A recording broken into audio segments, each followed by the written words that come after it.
अस्सलाम वालेकुम student. Last lecture में हमने ये एक एग्जांपल देखी थी जिसमें हमारे पास मॉड गिवन था या एब्सोल्यूट वैल्यू फंक्शन था। फिर हमने डेफिनेशन इसमें देखी कि अगर देखे ना, अब इसमें देखे दो हमारे पास आ रहा है कि अगर x 0 से लेस होगा और x 0 से ग्रेटर होगा, तो हमने इसलिए -1 से और 2 का जो इंटरवल है उसको ब्रेक किया 0 के ऊपर। ठीक है, तो -1 से 0 किया और 0 से 2 किया, और ये जो 0 है ये -1 और 2 के दरमियान लाई कर है। ठीक है, तो जब हमने प्रॉपर्टीज डिस्कस की थी वहां पर एक प्रॉपर्टी इसी तरह से थी। प्रॉपर्टीज में हमने कौन सी अप्लाई की, मैं वो यहाँ लिख देता हूँ। प्रॉपर्टी स्टूडेंट्स में हमने अप्लाई किए है a b f of x a c f of x plus c b f of x c lying between a and b.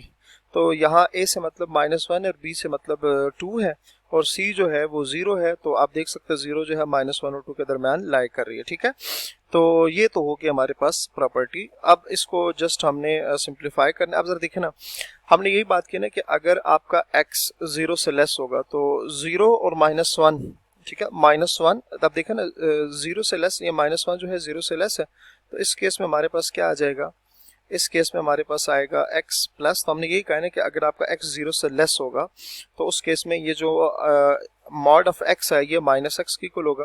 तो ये हमारे पास क्या आ जाएगा, -x। ठीक है, ये किसकी इक्वल आ जाएगा, -x की इक्वल आ जाएगा, और बाकी जो लिमिट है वो एज इट इज -1 से 0 प्लस।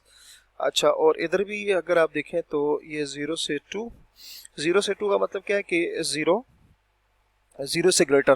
तो 0 से ग्रेटर आप देख सकते हैं, 0 से ग्रेटर यही बन रहा है ना, 0 और 2। तो ये जो इंटरवल है ये क्या बन रहा है, ये x मतलब जो वैल्यू है वो 0 से ग्रेटर इसी इंटरवल में आ रही है, इसी इंटरवल में आ रही है। तो उस केस में हम क्या करेंगे कि एब्सोल्यूट वैल्यू ऑफ x जो है वो प्लस x के को लाएगा, तो x प्लस ये x ही आएगा अपनी जगह पर, और ये क्या आ जाएगा, dx आ जाएगा। ठीक हो गया। अच्छा, अगर आप इसको सिंपल देखें ना स्टूडेंट, ये तो हमारे पास आ जाएगा, चलो मैं नेक्स्ट पे कर देता हूँ। ये आ जाएगा हमारे पास -1 से 0 x minus x D x plus 0 to 2, और यहाँ आ जाएगा 2x और dx आ जाएगा। ठीक है, आप देख सकते हैं ये x माइनस एक्स और x 2 x हो जाएगा। कैंसलेशन करेंगे, ये दोनों कैंसिल हो जाएंगे, तो -1 से 0 0 dx हो जाएगा प्लस ये 2 0 से 2 x dx हो जाएगा। ठीक है, अच्छा जी, अब 0 की जो इंटीग्रेशन होती है वो तो 0 ही आएगी। ठीक है, 0 की इंटीग्रेशन जो है वो 0 ही आएगी प्लस 2, और यहाँ जो है हमारे पास पावर रूल लगेगा, और लिमिट जो है वो आ जाएगी 0 से 2, ये कैंसिल हो जाएगा।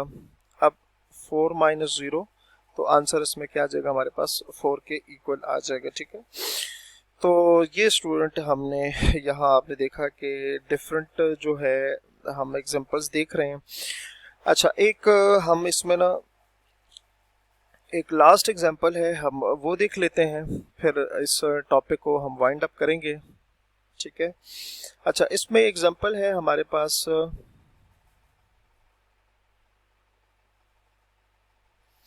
एग्जांपल है 0 to π/6 0 to π/6 x cos x and dx। ठीक हो गया।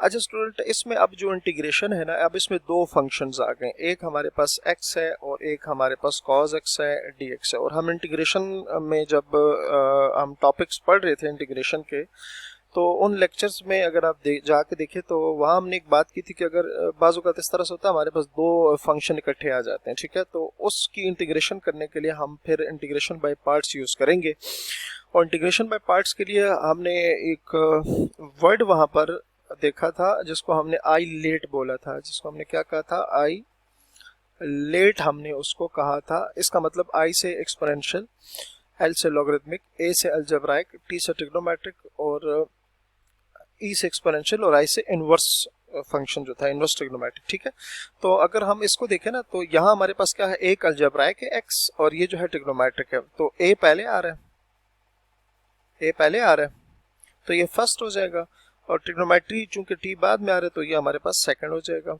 ठीक हो गया। तो अब हम इसकी ज़रा इंटीग्रेशन करके देखेंगे। इंटीग्रेशन बाय पार्ट्स का फार्मूला बेसिकली हमारे पास था क्या, वो फार्मूला है स्टूडेंट हमारे पास ही है। अच्छा, इसमें आप एक काम आप कर सकते हैं कि पहले आप इसको ना सिंप्लीफाई करें, आखिर में लिमिट अप्लाई करें। तो इंटीग्रेशन बाय पार्ट क्या होता है, first as it is, second का इंटीग्रेशन, कॉस का इंटीग्रेशन होता है sine x, first as it is, second का इंटीग्रेशन, ये first as it is, second का कॉस का इंटीग्रेशन होता है sine x minus sine of integration, जो इंटीग्रेशन आई थी वो as it is, and first का डेरिवेटिव, फर्स्ट का एक्स, तो एक्स का डेरिवेटिव क्या होता है, 1 होता है।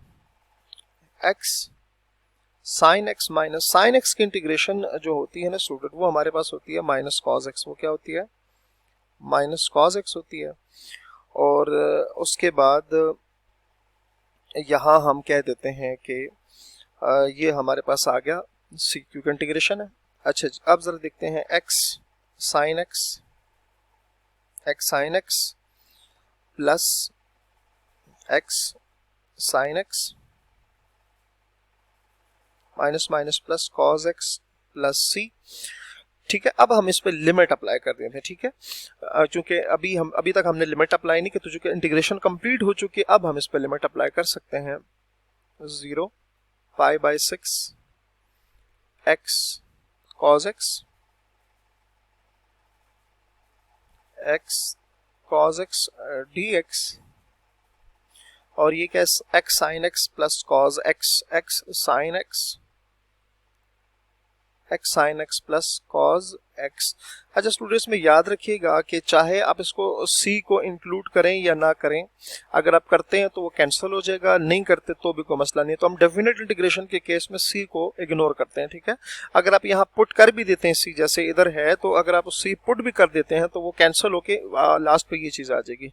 अच्छा, अब इसमें हमने वैल्यूज पुट करनी है, तो क्या जगह x की जगह pi by 6 sine pi by 6 plus cos pi by 6, sorry minus बीच में आता है, ये आपने याद रखना है, minus cos pi by 6 plus, यहाँ मिस्टेक कर रहा हूं मैं बार बार, ये आपने ख्याल रखना है, देखना एक्स की जगह pi by 6 sine pi by 6 plus cos pi by 6। ठीक है, ये upper limit minus lower limit, 0 sine 0 plus cos 0। ठीक हो गया स्टूडेंट।